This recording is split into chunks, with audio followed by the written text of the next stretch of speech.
कैसे हो बच्चों? मैं सी अमिताभ मुखर्जी आपका स्वागत करता हूं मेरे YouTube channel guidance Hirapur the world of commerce में। आज का क्लास होने वाला है बहुत खास। सर क्यों ऐसा कह रहे हैं? क्योंकि आज के क्लास में हम अपने आप को टेस्ट करेंगे, हम अपने आप को एग्जामिन करेंगे, अपना स्क्रूटनी करेंगे कि हमने जो ये फर्स्ट चैप्टर पूरा कर लिया है इंडियन इकोनॉमिक डेवलपमेंट का, that is Indian economy on the eve of independence, इस चैप्टर से हमने कितना कुछ सीखा। सर उसके लिए क्या करेंगे? उसके लिए हम लोग बोर्ड पैटर्न क्वेश्चंस इस चैप्टर का सॉल्व करेंगे। उसमें पिक्चर बेस्ड क्वेश्चंस होगा, उसमें डिस्क्रिप्टिव क्वेश्चंस होगा और उसमें MCQ and assertion reason questions भी होगा। तो तैयार हो जाओ हमारे साथ। सबसे पहले शुरुआत करेंगे पिक्चर बेस्ड क्वेश्चन से। बच्चों सबसे पहले शुरुआत करते हैं पिक्चर बेस्ड क्वेश्चन से। पिक्चर बेस्ड क्वेश्चन देखो, कई बच्चे क्या होता है ना कि ये क्वेश्चन देख के ही घबरा जाते हैं। मैं आपको बताऊं कि सबसे आसान क्वेश्चन अगर कुछ होता है तो पिक्चर बेस्ड क्वेश्चन होता है। तो ये तुम्हारे स्क्रीन में आज का पहला पिक्चर बेस्ड क्वेश्चन है। यहाँ पे पिक्चर ए, पिक्चर बी और पिक्चर सी, देखो तीन पिक्चर्स गिवन है।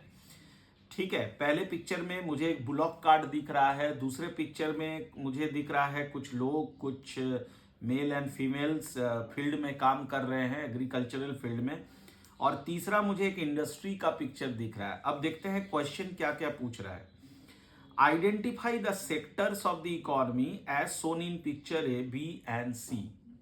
तो मुझे पता है कि तीन सेक्टर्स होते हैं। एक सबसे पहला होता है एग्रीकल्चरल सेक्टर यानी प्राइमरी सेक्टर, दूसरा होता है इंडस्ट्रियल सेक्टर यानी सेकेंडरी सेक्टर, और तीसरा होता है टर्शियरी सेक्टर। तो हमें पहचानना इसमें से कि कौन सा ये सेक्टर है। तो पिक्चर ए की बात करो तो एक बुलॉक कार्ट है।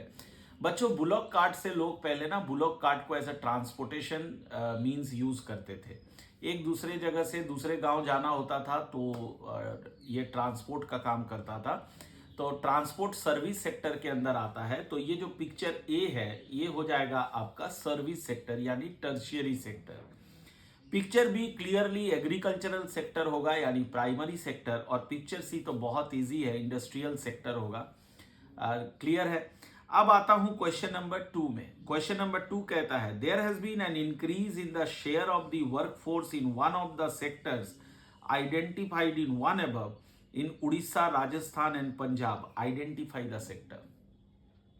तुम सबको याद होगा मैंने रीजियनल वेरिएशन एक बताया था, ऑक्यूपेशनल स्ट्रक्चर जो टॉपिक था हमारा इस चैप्टर में, एक बार फिर से जाके देख लेना। ऑक्यूपेशनल स्ट्रक्चर में एक पॉइंट था रीजियनल वेरिएशन। तो रीजियनल वेरिएशन में मैंने तुमको क्या सिखाया था? कुछ स्टेट्स ऐसे थे जैसे वेस्ट बंगाल, तमिलनाडु, आंध्र प्रदेश, कर्नाटका, इन सब में, केरला, इन सब में क्या हो रहा था, इन सब में लोग एग्रीकल्चर से शिफ्ट होकर के इंडस्ट्रियल सेक्टर में मूव कर रहे थे, यानी इंडस्ट्रियल सेक्टर वहां पे ग्रो कर रहा था, जिसको सेकेंडरी सेक्टर भी बोलते हैं। लेकिन कुछ स्टेट्स ऐसा था जैसे उड़ीसा, राजस्थान, पंजाब, इनमें उल्टा हो रहा था, इनमें एग्रीकल्चर सेक्टर में बर्डन ज्यादा बढ़ रहा था। तो वही पूछ रहा है कि इसमें से आइडेंटिफाई करो किस सेक्टर में, उड़ीसा, राजस्थान और पंजाब में कौन सा सेक्टर का चलन ज्यादा था। तो आप कहेंगे एग्रीकल्चरल सेक्टर, यानी जो पिक्चर बी में है। क्लियर है। तीसरा क्वेश्चन पूछ रहा है arrange the sectors identified in one above in descending order in terms of their share of the workforce. Occupational structure से फिर से पूछा है, पूरे डिटेल्स में मैंने क्लास में इसको समझाया है, नहीं देखे हो तो प्लीज जाकर के देख लो। डिसेंडिंग ऑर्डर में अगर हम अरेंज करें वर्कफोर्स को तो सबसे ज्यादा एग्रीकल्चर में था 70 to 75%। उसके बाद टर्शियरी सेक्टर यानी सर्विस सेक्टर में था 15 से 20%, और तीसरा जो हमारा सेकेंडरी सेक्टर है इंडस्ट्रियल सेक्टर उसमें था 10%। तो ये डिसेंडिंग ऑर्डर में हमने इसको अरेंज कर दिया। ये था हमारा आज का पिक्चर बेस्ड पहला क्वेश्चन। अब तुम्हारे स्क्रीन में आ रहा है पिक्चर बेस्ड क्वेश्चन नंबर 2। तो ध्यान से देखो, मुझे यहाँ पे एक पिक्चर दिख रहा है, from the given picture answer the following question, और ये मुझे एक इंडियन हैंडीक्राफ्ट इंडस्ट्रीज दिख रहा है। ब्रिटिशर्स के जमाने में आपको पता है इंडियन हैंडीक्राफ्ट इंडस्ट्रीज कितना फेमस था। क्वेश्चन क्या कह रहा है? Identify the Indian industry shown in the given picture that enjoyed a world wide reputation before the British rule. यार बहुत अच्छे से हम लोग पढ़े हैं इसको क्लास में कि कितना वर्ल्ड फेमस इंडस्ट्री था हमारा हैंडीक्राफ्ट इंडस्ट्रीज। तो इसका आंसर हम लिख देंगे Indian handicraft industry. Second question पूछ रहा है what was the main reason for the decline of the industry identified in one above during the colonial rule? Main reason तो हमने बहुत सारा पढ़ा था, लेकिन उसमें से मेन रीजन था डिस्क्रिमिनेटिंग टैरिफ पॉलिसी।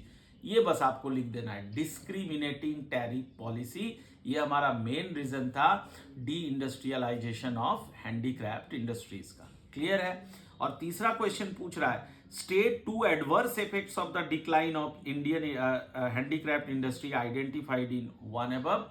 तो इसमें भी मैंने आपको तीन चीज बताया था, तीन इफेक्ट इंपैक्ट बताया था। एक बताया था इंक्रीज इन अनएम्प्लॉयमेंट, अब इंडस्ट्रीज बंद हो रहा था तो अनएम्प्लॉयमेंट बढ़ना है। दूसरा मैंने बताया था कि ये लोग जो अनएम्प्लॉयड हो गए, ये सारे लोग कहाँ चले गए, एग्रीकल्चर में चले गए, तो बर्डन ऑन एग्रीकल्चर इंक्रीज हो गया। और तीसरा क्या बताया था, तीसरा ये बताया था इसका फायदा ब्रिटिशर्स को मिला और ब्रिटिश मैन्युफैक्चर्ड गुड्स इंडिया में ज्यादा अमाउंट में इंपोर्ट होने लगा, तो क्योंकि इंडिया का इंडस्ट्रीज क्या हो गया, बंद हो गया।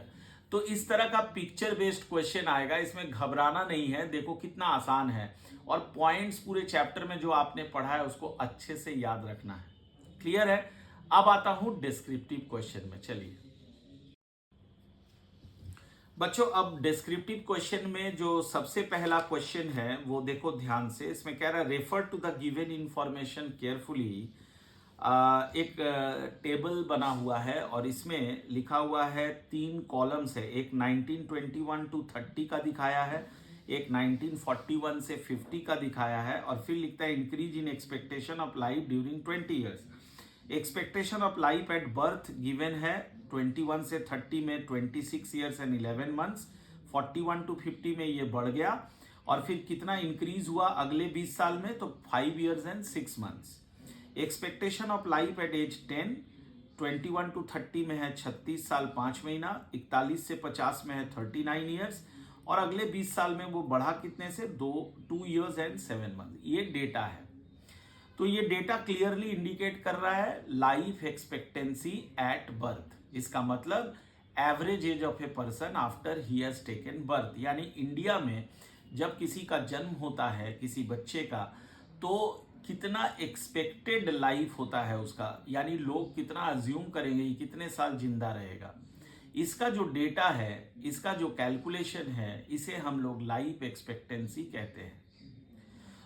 तो आओ देखते हैं, इसके बारे में भी हमने पढ़ा था डेमोग्राफिक प्रोफाइल में। याद करो कि eight the time of independence हमारा लाइफ एक्सपेक्टेंसी रेट क्या था, 32 ईयर्स, और एज पर 2015 डेटा क्या कहता था, 68 ईयर्स। ये मैंने डिटेल्स में बताया था, तो उसी से रिलेटेड क्वेश्चन होगा। आओ देखते हैं।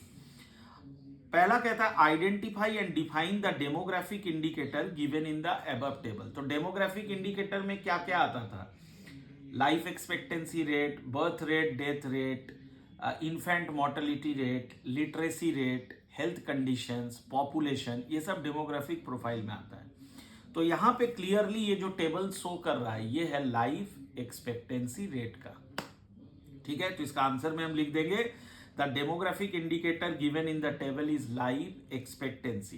क्लियर है। सेकेंड क्वेश्चन देखते हैं, लिस्ट एनी 2 सच डेमोग्राफिक इंडिकेटर्स। और भी 2 डेमोग्राफिक इंडिकेटर्स का नाम लीजिए, बहुत इजी क्वेश्चन है। एक ले लेना लिटरेसी रेट, दूसरा ले लेना इन्फेंट मोर्टेलिटी रेट। तीसरे में आ जाओ, state the stage of demographic transition India entered in 1921। तो देखो डेमोग्राफिक ट्रांजिशन 2 था, फर्स्ट स्टेज सेकेंड स्टेज। 1921 से पहले के स्टेज को हम लोग फर्स्ट स्टेज कहते हैं, 1921 के बाद वाले स्टेज को सेकेंड स्टेज कहते हैं।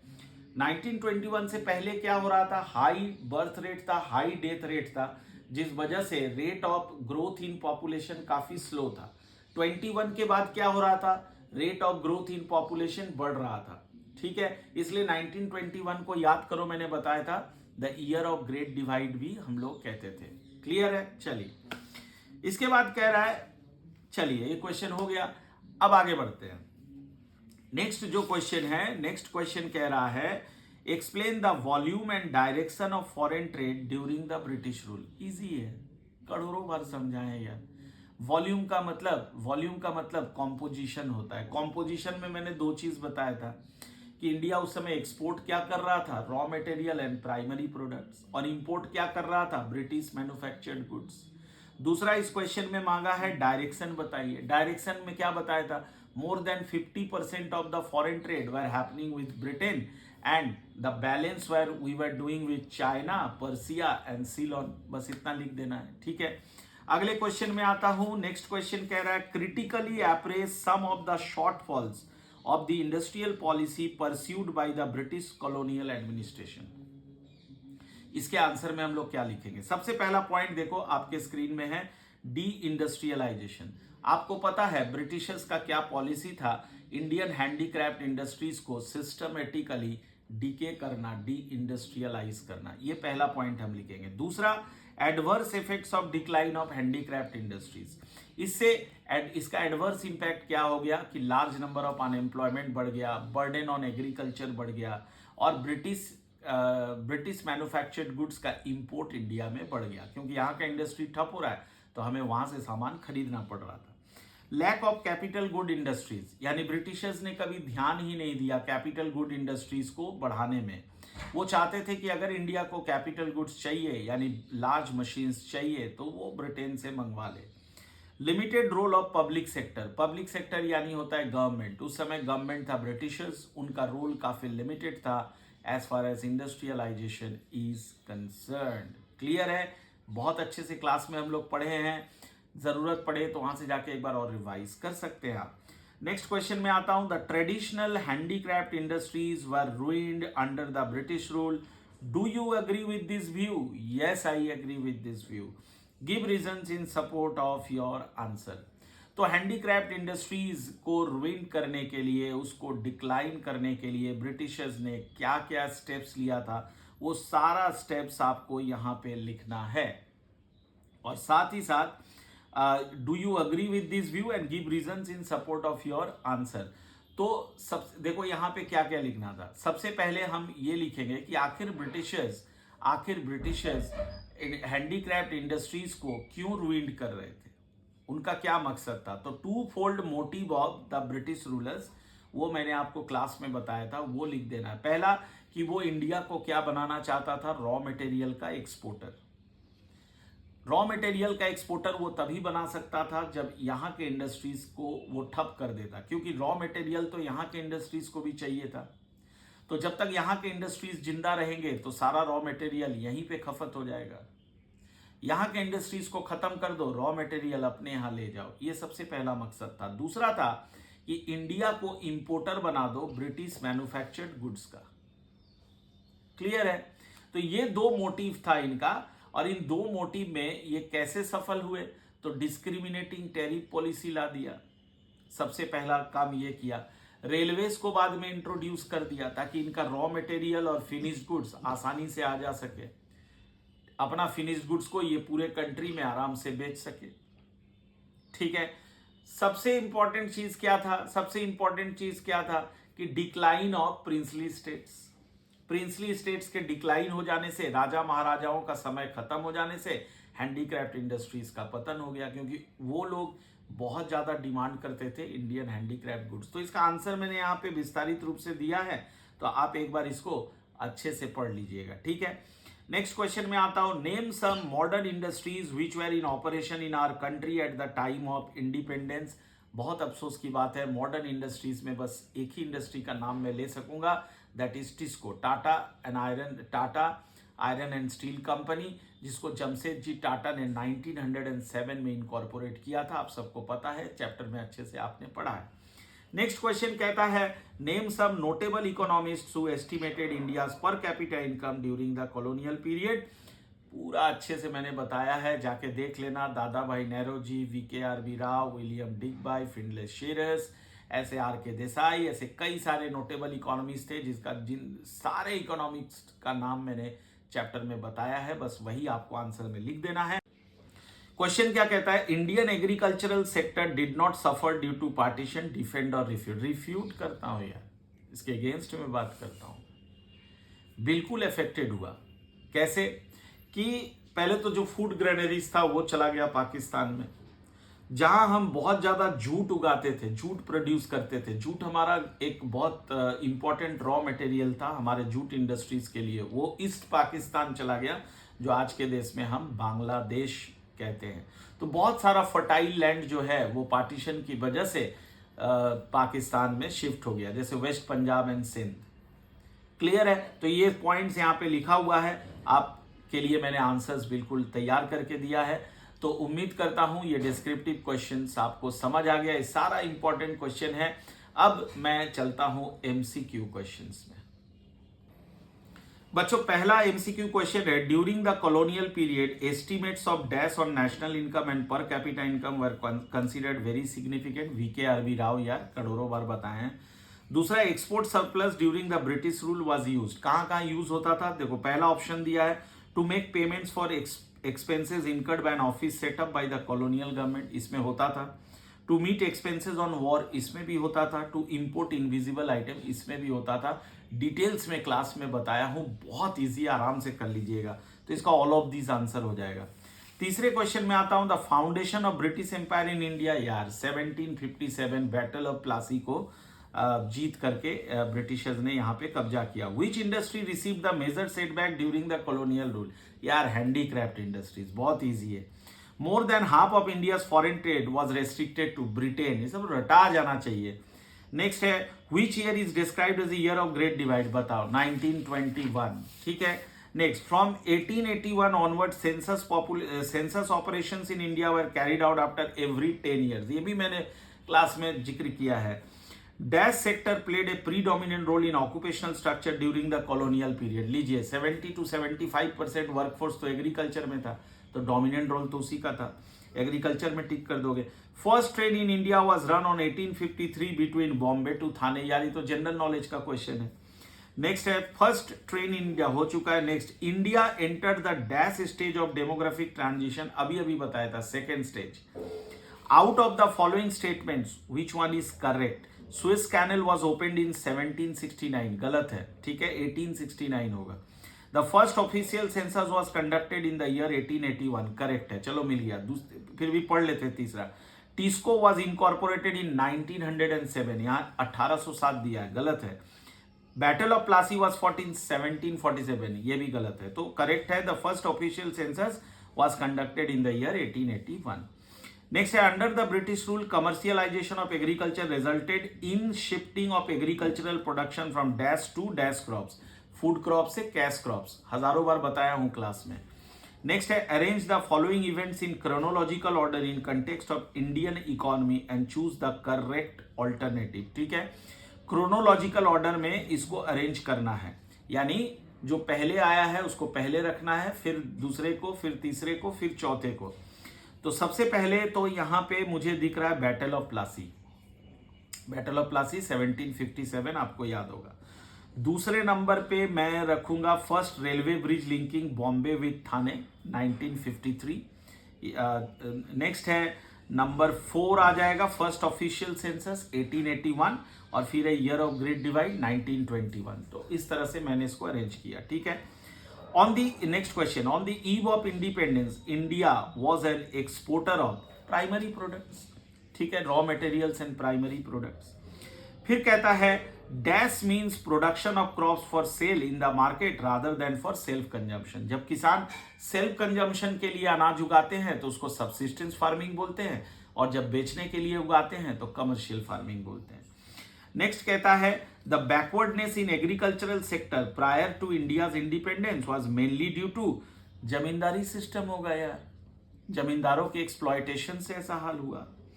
इन the 20th century under British rule India had an export surplus, where was this surplus used? To invest in capital goods industries in India, ठेंगा नहीं। To invest in capital goods industries in Britain, no. To meet the official and war expenses of the British, yes. To pay the salaries of Indian government employees, no. So third will be the answer. Next question में आता हूं। Next question क्या कह रहा है? देखो, during the second half of the 19th century, the cotton textile mills mainly dominated by Indian entrepreneurs were located mainly in Maharashtra. देखो, cotton industries Maharashtra में बहुत फेमस था, ये दिया है ऑप्शन, यस महाराष्ट्र ऑप्शन दिया हुआ है, तो आप महाराष्ट्र में टिक कर दोगे। और सबसे आखिर में है in the dash state of demographic transition India experience dash birth rate and low death rate. तो इसका पहला जो ब्लैंक है उसका आंसर होगा in the second state of demographic transition India experience high birth rate and low death rate, क्योंकि उसके बाद ही पॉपुलेशन क्या होने लगा, ग्रो करने लगा। तो होपफुली आज का क्लास आपको बिल्कुल समझ में आ गया। ये सारा इंपॉर्टेंट क्वेश्चंस हमने यहाँ पे सॉल्व करा दिया। ठीक है बच्चों, जैसा कि मैं हमेशा कहता हूँ, आप इंडिया के कौन से कोने से हमारा क्लासेस कर रहे हो, प्लीज़ प्लीज़ प्लीज़ अपने टाउन, इस सिटी का नाम ज़रूर लिख के भेजिए। तब तक के लिए अगले क्लास के लिए इंतज़ार कीजिए। Stay tune for the next class. अब हम स्टार्ट करेंगे मैक्रो इकोनॉमिक्स का सबसे पहला chapter, national income. Stay tuned.